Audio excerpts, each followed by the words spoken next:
ठुल में मातमी जुलूस अल हुसैनी इमाम बारगाह का बरामद थी मुख्तलिफ हंधन का थींदे इमाम बारगाह अली असगरिया पहुंचंदे जिते ज़हूर अदा करण खां पोइ ज़ोहर चौक ते मजलिस कंदे सिक्योरिटी जा इंतजाम इंतहाई सख्त किया विया आहिनि। हवाले सां रिपोर्ट कर रहियो आहे धरती टीवी जो रिपोर्टर यासिर कनराणी।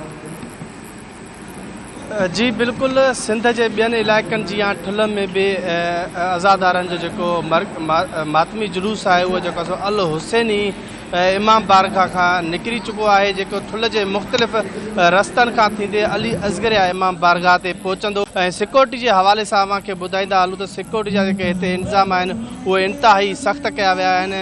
हितां जे अज़ादारनि जे अॻवाननि जो चवणु हो त हर साल असांखे रेंजर्स ॾिनी वेंदी हुई, हिन भेरे असांखे रेंजर्स न ॾिनो वियो। इन हवाले सां हिननि जो वधीक चवणो हो त ठुल पुलिस समेत इस्पताल इंतजामिया जा जेके डॉक्टर आहिनि उहे बि असां रूट में गॾु आहिनि। सेपको इंतजामिया जेके अमलदार आहिनि उहे बि असां सां गॾु आहिनि। इन हवाले सां वधीक असां हितां जे इंतजामिया ऐं आज़ादारनि सां ॻाल्हि ॿोल कंदासीं। संदन जो छा चवणु आहे?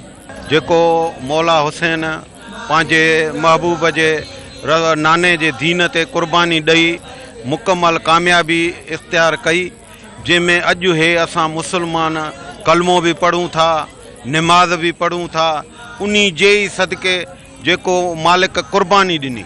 ते 35 असांजा जवान 4-5 NGOs लगल आहिनि। रूट सां अलॻि नफ़री असांजी लॻल आहे। रियर ऐं फ्रंट में त लॻभॻि 26 ॼणा आहिनि।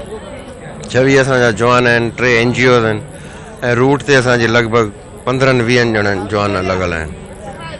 सिक्योरिटी अलहमदुलिल्लाह सुठी आहे। मातमी जुलूस सां गॾु तव्हां पाण ॾिसो था, मां बि गॾु आहियां ऐं अलाह कंदो त ख़ैर ख़ैरी असां पुॼाणी त कंदासीं। सागनी रूट मुताबिक़ इमाम बारगाह हुसैनी ठुल मरकज़ी में अची नहर थे तो तकरीबन मगरिब के लगभग। सो बाक़ी हाणे जाते इंतज़ामिया जो सवाल आहे त मां कल्ह बि इहा ॻाल्हि कई हुई त ठुल जे मथां हूंदी। जुलूस जो जेको रेट आहे मरकज़ी इमाम बारगाह हुसैनी खां जेको आहे निकितो आहे, इहो मुख़्तलिफ़ चौकनि खां थींदो, रियाज चौक, रैबर चौक, जंगल मोड़। आज़ादारनि हितां जे SHO आहे सईद जुमानी, उन जूं ॻाल्हियूं ॿुधो, उन जो इहो ई चवणु आहे त 35 खां मथे एहलकार ऐं जेको एनजीओ हिते जेको अथव उहे ड्यूटी करे रहिया आहिनि ऐं जेको हिन मातमी जुलूस जो जेको रूट आहे उन रूटनि ते बि जेको आहे सो तक़रीबन 20 खां मथे जेके एहलकार आहिनि उहे बि जेको आहे रूटनि ते उन दौरान जेको ड्यूटी करे रहिया आहिनि। कैमरामैन अशरफ अली भट्टी सां गॾु यासिर कंडरानी, धरती न्यूज़ ठुल।